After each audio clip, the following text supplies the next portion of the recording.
রামনারায়ণ রাম। বর্তমান যুগে সারা বিশ্বে ধর্ম ও রাজনীতির জটিলতায় একটা অশান্তি যেন চিরন্তনভাবে গেঁথে বসে আছে মানুষে। কিন্তু একটু বিশ্লেষণ করলে বোঝা যায়, একটা দিন ছিল যখন আজকের মতো ধর্ম ছিল না। আজকে যে ধর্ম, হিন্দু, মুসলমান, বৌদ্ধ, খ্রিস্টান, আরও যা সব আছে, এগুলো তো এই 2000 বা 3000 বা বড় জোর 5000 বছরের কথা। তার আগে তো এগুলো ছিল না। কিন্তু 10,000, 15,000, 20,000, 30,000 বা 40,000 বছরেও তো মানুষ ছিল। তখন তারা কোন ধর্ম পালন করত, প্রশ্ন মনে আসে। তখন তো লোকে ভগবান, আল্লাহ, হরি, ঈশ্বর বা বিভিন্ন দেব দেবতা এদের নাম জানতো না। তখন তারা কোন ধর্ম পালন করত? এই ভগবান, আল্লাহ, হরি, ঈশ্বর বা বিভিন্ন দেব দেবতা এই তো অল্প কয়েক হাজার বছর আগের কথা। তার আগে তো এগুলো ছিল না। তখন ধর্মের নামে নানান রকম ব্রত, আচার, অনুষ্ঠান যেগুলো আজকের দিনে হচ্ছে, এগুলো তো ছিল না। তখনকার দিনে মানুষ কি অধার্মিক ছিল? সেই সময় মানুষগুলো মারা যাওয়ার পরে কি সবাই নরকে গিয়েছিল? কারো কি স্বর্গপ্রাপ্তি হয়নি? যদিও তখনকার দিনে স্বর্গ নরকের কোনো কথাই জানতো না। ঠাকুর বালক ব্রহ্মচারী মহারাজ তিনি যে ধর্মের কথা বলছেন, তিনি বলেছেন ধর্ম হলো ধারণ করে রাখা, যাহা সমস্ত মানুষকে শুধু নয় জীব জগৎকে সুশৃঙ্খলভাবে ধরে রাখবে, সেটাই ধর্ম। তখনকার দিনে মানুষ এত পূজা পার্বণ, রোজা, নামাজ ইত্যাদি করতো না। তাদের কি কোনো গতি হতো না? তারা কি মরে গিয়ে সব ভূত হয়ে গেছে? বা তারা কি সবাই নরকে গেছে? আবার স্বর্গ এবং নরক এই কথাগুলো এলো কোথা থেকে? কেউ কি প্রমাণ করতে পেরেছে যে স্বর্গ আছে বা নরক আছে, বা আরও যার ভাষায় ব্যবহার করা হয় সেইগুলো আছে? সেখান থেকে মৃত্যুর পরে কেউ ওখানে গিয়ে দেখে এসে কি এখানে বর্ণনা করেছে যে হ্যাঁ, স্বর্গে এই আছে, নরকে এই আছে, এই কর্মের জন্য তোমার স্বর্গপ্রাপ্তি হবে, এই কর্মের জন্য নরক প্রাপ্তি হবে? এইগুলো কেউ কি প্রমাণ করতে পেরেছে? অথবা ভগবান, আল্লাহ, হরি, ঈশ্বর যাদেরকে নিয়ে এত মাতামাতি চলছে, কেউ কি প্রমাণ করতে পেরেছে যে তারা কোথায় আছে বা কোথায় থাকে বা কোথায় ছিল? কেউ তো এসে বলতে পারলো না যে আমি ভগবানকে দেখেছি, ভগবানের সন্ধান আমি জানি। কেউ তো বলতে পারলো না। আমি নাস্তিকতার বাদের কথা বলছি না। প্রশ্ন হচ্ছে, যাকে আমরা দেখলাম না, যাকে আমরা প্রমাণ করতে পারলাম না, তাকে নিয়ে আমরা মেতে আসি, এই কি অন্যায় কথা? হাজার হাজার বছর আগে এই দেশে মানুষ তো ছিল। ঠাকুর বলেছেন তারা এইসব দেবতার নিয়ে মাতামাতি করতো না, নাম জানতো না, ভগবান, আল্লাহ, হরি, ঈশ্বরের নামই জানতো না তারা। সুতরাং এই নিয়ে তাদের কোনো মাথা ব্যথা ছিল না। সবাই মিলে কাজ করত। তারা প্রকৃতিকে দেখত, প্রকৃতি কীভাবে চলছে, প্রকৃতির নিয়ম নীতি, সেখানে একটা শৃঙ্খলা বোধ তারা দেখত। তারা সবাই মিলে কাজ করত। কৃষিকাজ ছিল প্রধান। কৃষিকাজের মাধ্যমে খাদ্য উৎপন্ন করত সবাই শ্রম দিয়ে। এবং যার যতটুকু প্রয়োজন সে ততটুকু গ্রহণ করত, তাই তাদের মধ্যে কোনো বিবাদ বিসম্বাদ ছিল না। তখনকার যুগ, যেটাকে বৈদিক যুগ বলা হয়, সে বৈদিক যুগে আজকের দিনের মতো এইরকম মারামারি, কাটাকাটি, হিংসা, ঈর্ষা, পরশ্রীঘাতকতা এইগুলো ছিল না। বিচক্ষণ ব্যক্তি যারা ছিলেন, বর্তমান যুগে আমরা যাকে ঋষি মহান বলি, সেই বিচক্ষণ ব্যক্তিরা দেখলেন, মহাকাশকে অনুসরণ করলেন, মহাকাশকে দেখে দেখে তারা দেখলেন যে অনন্তকাল ধরে সৃষ্টি হয়ে চলেছে একটা নিয়মের মধ্য দিয়ে, সেই নিয়মের কোনো ব্যতিক্রম নেই। আলো, জল, মাটি, বাতাস আর এই মহাশূন্য, এই পাঁচটা বিষয়বস্তুর মধ্য থেকেই সৃষ্টি হচ্ছে। তাই তারা কী করলেন, বিনোদনের জন্য সারাদিনের কর্ম করার পরে অবসর সময়ে বিনোদনের জন্য তারা এই সমস্ত আলো, জল, মাটি, বাতাস আর মহাশূন্য এদের নিয়ে চিন্তা ভাবনা করতেন, কি করে এগুলো সৃষ্টি হলো। দেখলেন তারা যে আমরা যারা জন্ম নিচ্ছি পৃথিবীর বুকে, শুধু মানুষ নয়, পশু পাখি যাই কিছু জন্ম নিচ্ছে, সবাই উৎসব খুঁজে খুঁজে দেখা গেল ওই একটা জিনিসই, সেটা হচ্ছে এই পঞ্চভূত, আজকে যাকে বলা হয়, অর্থাৎ আলো, জল, মাটি, বাতাস, ফাঁকা, অর্থাৎ মহাশূন্য। এইখান থেকেই যেন সবার উৎপত্তি। তাই তারা উৎপত্তি সেখান থেকে হচ্ছে বলেই কৃতজ্ঞতা প্রকাশ স্বরূপ তারা এই আলো, জল, মাটি, বাতাস, এই শূন্যের পুজো করত, অর্থাৎ শ্রদ্ধা। পুজো মানে শ্রদ্ধা করা। পুজো মানে আজকের পুজো ফুল, বেলপাতা, চন্দন দিয়ে পুজো করলাম তা নয়, শ্রদ্ধা, তাদের প্রতি শ্রদ্ধা জ্ঞাপন করা হতো। এইভাবে সমাজ ব্যবস্থা ছিল।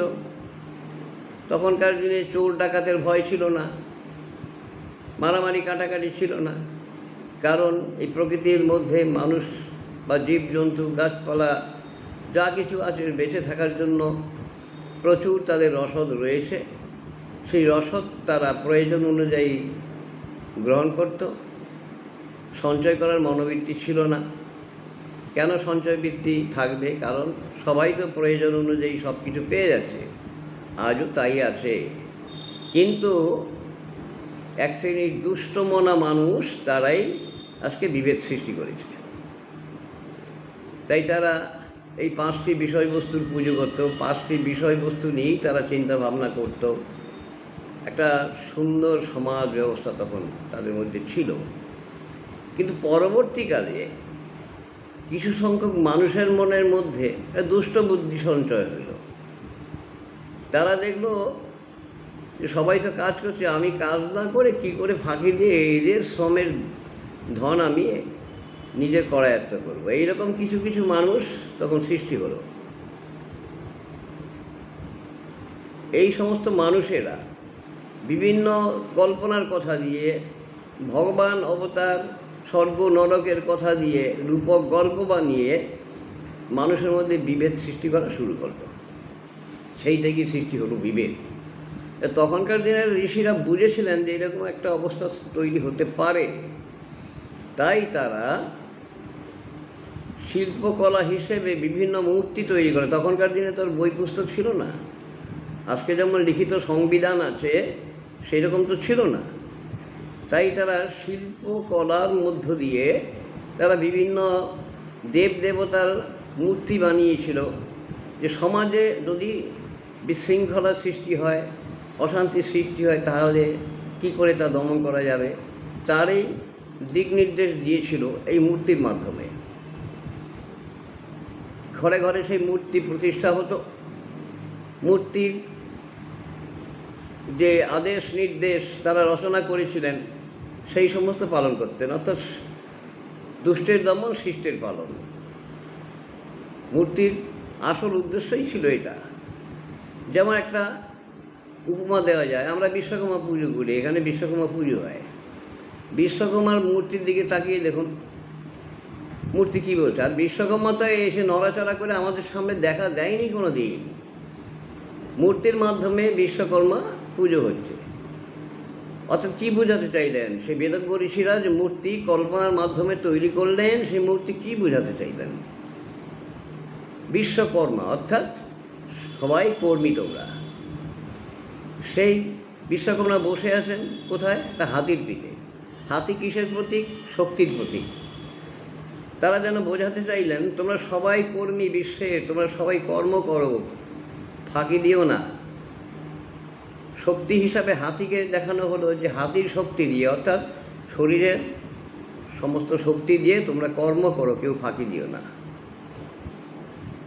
আবার বিশ্বকর্মা এক হাতে রয়েছে তুলাদণ্ড অর্থাৎ নিক্তি। আবার শনি হাতুড়ি রয়েছে এক হাতে। শনি হাতুড়ি কিসের? কর্মের প্রতীক, অর্থাৎ তোমরা কর্ম করো। এই কর্মের ফসলটুকু নিক্তি মানে ওজন করার বিষয়বস্তু, তুলাদণ্ড যেটা রয়েছে, অর্থাৎ তার ন্যায্য প্রাপ্তিটুকু তোমরা নেবে। ন্যায্য যে প্রাপ্তি তোমার, সেই প্রাপ্তিটা তুমি নেবে, তুমি প্রয়োজনের বেশি নেবে না, অতিরিক্ত নেবে না। এবার তোমার শ্রমকে যদি কেউ ঠকিয়ে করায়ত্ত করতে চায়, তাহলে তীর ধনুকটা ব্যবহার করে তার হাতটাকে উড়িয়ে দিতে ভুলো না। এই ছিল বিশ্বকর্মার মূর্তি তৈরি করার পেছনে উদ্দেশ্য ছিল ঋষিদের। আর আজ আমরা কী করলাম? ওই একটা নির্দিষ্ট দিনে বিশ্বকর্মা পূজা করলো শ্রমিকরা, পূজা অন্তে প্রসাদ খেলো, হইচই করে 2-4 দিন হইচই করে সে বিশ্বকর্মাকে আবার ফেলে দিয়ে এলো নদীতে বা পুকুরে, ব্যাস হয়ে গেল বিশ্বকর্মা। কিন্তু তার আদর্শটা কেউ আমরা দেখলাম না। মা কালী, মা দুর্গা প্রত্যেকের আদর্শটাই বলছে। এরা ছিল কোনোদিন এমন প্রমাণ তো কেউ দিতে পারলো না। কিন্তু আদর্শটা নিতে আমার অসুবিধার কোথায়? কেউ, আমি বলছি না যারা এগুলোকে বিশ্বাস করেন তাদের মনে আঘাত দেওয়া আমার কোনো ইচ্ছা নেই। কথা হচ্ছে সেই মূর্তিগুলো আমাদের কী নির্দেশ দিচ্ছেন? মা কালী দাঁড়িয়ে আছেন খাড়া হাতে নিয়ে, মহাদেবের বুকে পা রেখে, গলায় তার মুন্ডমালা ঝুলছে। কাদের মুন্ডমালা? ছাগলের? মোটেও না। আর আমাদের এখানে কি ওই কালী পুজোর নামে ছাগল বলি দেওয়া হয়, পশু বলি দেওয়া হয়। কেন? নিরীহ ছাগলটাকে। অর্থাৎ মা কালী বোঝাতে চাইলেন রণঙ্গিনী মূর্তিতে তিনি সামনে হাজির। এই দেখো, যারা দুষ্ট অর্থাৎ শুম্ভ নিশুম্ভ বা রক্তবীজের দলকে সে ধ্বংস করেছিল, ধ্বংস করে মা কালী হয়েছে। গল্পের কথা। সেই গল্পের যে আদর্শ, যে আদর্শকে সামনে রেখে গল্প তৈরি করা হয়েছিল, সেই গল্পটাকে, সেই আদর্শকে সামনে না এনে আমরা কি করলাম? জয় মা কালী বলে নিয়ে এলাম, আবার জয় মা কালী বলে মূর্তিটাকে ফেলে দিয়ে এলাম। ব্যাস, মা কালীর খুশি কী করে হবে? আবার নানা রকম বিধান তৈরি করা হলো। এই যে বিধিবিধানগুলো তৈরি করা হলো পরবর্তীকালে, এটা করেছে ওই সমস্ত শোষকের দল, যারা চিন্তা করেছিল যে পরের আমরা শ্রম দেব না, আমরা পরিশ্রম করব না, পরের শ্রমের ধন আমরা পকেটস্থ করব। এই সমস্ত দুষ্ট লোকেরা নানান রকম শাস্ত্রীয় মতবাদ তৈরি করলো। এইভাবে পুজো করতে হবে, সেইভাবে পুজো করতে হবে। আবার কি হলো? একটু আর বাড়িয়ে কারণ বাড়ি, কীরকম অসভ্যতা ভাবা যায়! কারণ বাড়ি নাকি মায়ের পুজো প্রসাদ, আর শিবের পূজায় গাঁজা। শিব নাকি গাঁজা খেয়ে বোম বোম করেছিল। কী অসভ্যতা চিন্তা করা যায়! এইদিকে শিবের ইতিহাস আমরা জানি, তিনি ছিলেন স্থিতপ্রজ্ঞ এক মহান, বিরাট বিচক্ষণ এবং বুদ্ধিমান সাধক। সেই স্থিতপ্রজ্ঞ মহানের হাতে গাঁজার কলকি ধরিয়ে দেওয়া হলো। চিন্তা করা যায় কীভাবে আমাদের বিকৃত করা হয়েছে। আরে গাঁজা কি ভদ্রলোকে খায় নাকি? না মদ খায় ভদ্রলোকে? যারা গাঁজা মদ খায় তাদেরকে কি কেউ ভালোবাসে সমাজে? অথচ এই শাস্ত্রকাররা সেই কালী পুজোর নামে মদ আর শিবের পুজোর নামে গাঁজা, এইগুলো ধরিয়ে দিলে যুব সমাজকে উচ্ছন্নে পাঠিয়ে দেওয়ার একটা সুন্দর পরিষ্কার একটা পথ তৈরি করল। এইভাবে প্রতিটি পুজোর আদর্শ থেকে দূরে সরিয়ে নিয়ে মানুষকে একটা বিকৃত অবস্থার মধ্যে ফেলে দিল, কারণ মানুষ যাতে বিশৃঙ্খলার মধ্যে ডুবে থাকে, আর আমরা অর্থাৎ ওই যে পরদ্রব্য লুণ্ঠনকারী, আমরা এদের শ্রমের ধনটা লুটতেই থাকবো। এইরকম কয়েক হাজার বছর যাবৎ চলছে। এটা আমি কথাগুলো বলছি, অনেকেই হয়তো মনে আঘাত লাগবে, কিন্তু কাউকে আঘাত দেবার জন্য আমি বলিনি, কাউকে আঘাত দেবার মতো আমার বাসনা নেই। ভেবে দেখাও দরকার আমাদের, কেন এই সমস্ত আমরা করছি। মা দুর্গা তিনিও 10 হাতে অস্ত্র নিয়ে অসুরের বিরুদ্ধে লড়াই করছেন, অর্থাৎ 10 হাত মানে 10টা দিক থেকে, এই 10 দিক থেকে আক্রমণ করে অসুরকে। যেই অসুর, অর্থাৎ অসুর মানে সুরে নেই যারা, প্রকৃতির যে সুর, প্রকৃতির যে ছন্দ, প্রকৃতির যে লয় মান, এইগুলোর মধ্যে যারা নেই, যারা এর বাইরে চলে গেছে, মানুষকে শোষণ করছে, সেই অসুরদের নিধন করো, কারণ এদের বংশ রাখতে নেই। মা কালী তো আরেকটু এগিয়ে গেলেন, রক্ত বীজের দলকে ধ্বংস করলেন। তিনি বললেন, দেখলো যে ওই রক্ত বীজ, একটা রক্ত বীজকে কেটে ফেললে তার রক্ত থেকে, প্রতি বিন্দু থেকে একটা করে রক্ত বীজ হচ্ছে। কি বোঝাতে চাইলেন? শত্রু শেষ রাখতে নেই, শত্রু শেষ রাখলে সেখান থেকে আবার শত্রু গজাবে, তৈরি হবে, ব্যাস আবার সমাজে উৎপীড়ন করবে। এই তো অবস্থা চলছে। তাই পূজার অর্থ বুঝুন, পুজো করুন, ক্ষতি নেই, আমি বলছি না পুজো করবেন না, পুজো করুন, আপনার ইচ্ছা হচ্ছে আপনি পুজো করুন, কিন্তু তার অর্থকে মেনে চলুন, অর্থটাকে বোঝবার চেষ্টা করুন। না বুঝলাম তার অর্থ, না মানলাম তার আদর্শ, আমরা পুজো করলাম, তাই সেই পুজোর ফসল আর আমরা পাচ্ছি না। ঘরে ঘরে লক্ষ্মী পুজো আগে হতো, বৃহস্পতিবারে লক্ষ্মীর পাঁচালি পড়তাম। সেই লক্ষ্মীর পাঁচালিটা পড়ে দেখবেন একটা সংবিধান, সংসার কেমন করে সুন্দর করা যায়, কিভাবে সুন্দর হবে, তারই একটা সংবিধান। ওইটাকে জানিয়ে দেবার জন্য, ঘরে ঘরে মা বোনেদের জানিয়ে দেবার জন্য ওই প্রচলনটা করা হয়েছিল, কিন্তু গেল সেইটা, লক্ষ্মীর সেই সমস্ত পাঁচালি বন্ধ হয়ে গেল। এবার লক্ষ্মী পুজো করছি একদিক থেকে, আরেক দিকে ভাই ভাই দ্বন্দ্ব করছি, বা বউয়েরা দ্বন্দ্ব করছি। কী আশ্চর্য ব্যাপার, সত্যি ভাবলে কষ্ট হয়। তাই বলছি, ঠাকুর বালক ব্রহ্মচারী মহারাজ যে ধর্মের তত্ত্ব দিয়ে দর্শন দিয়েছেন, সেগুলো জানার চেষ্টা করুন আপনারা। আমরা তারই সন্তান হিসাবে বেদের সেই সাম্যবাদ হাজার হাজার বছর আগে যে ভারতবর্ষের বুকে ছিল, যে সাম্যের ধারায় সমাজ ব্যবস্থা পরিচালিত হতো, সেইভাবে যাতে সমাজ ব্যবস্থা প্রতিষ্ঠিত হয়, তারই জন্য চেষ্টা করে চলেছেন বালক ব্রহ্মচারী মহারাজ। তারই অনুগামী আমরা, তারই সন্তান। আমরা সেই কথাগুলি জনে জনে পৌঁছে দেবার জন্য ব্রতী হয়েছি। লক্ষ লক্ষ, কয়েক কোটি সন্তান আজকে ভারতবর্ষ তথা পৃথিবীর বিভিন্ন জায়গায় ছড়িয়ে গেছে সেই বাণীগুলো প্রচার করার জন্যই, মানুষের যে সুপ্ত বোধ বুদ্ধি সেটাকে জাগিয়ে দিয়ে একটা সুস্থ সুন্দর সমাজ ব্যবস্থা গড়ে তুলবার জন্য, হিন্দু মুসলমানে ভেদাভেদ তৈরি করার জন্য নয়। কারণ বেদের কথায় একটাই, ধর্ম একটা। হিন্দু মুসলমান বৌদ্ধ খ্রিস্টান আরও যা আছে, এগুলো ধর্মের কথা নয়, একটাই ধর্মের কথা, সেটা হচ্ছে মানব ধর্ম, জীব ধর্ম। আর সেই ধর্ম শিখব কোথা থেকে?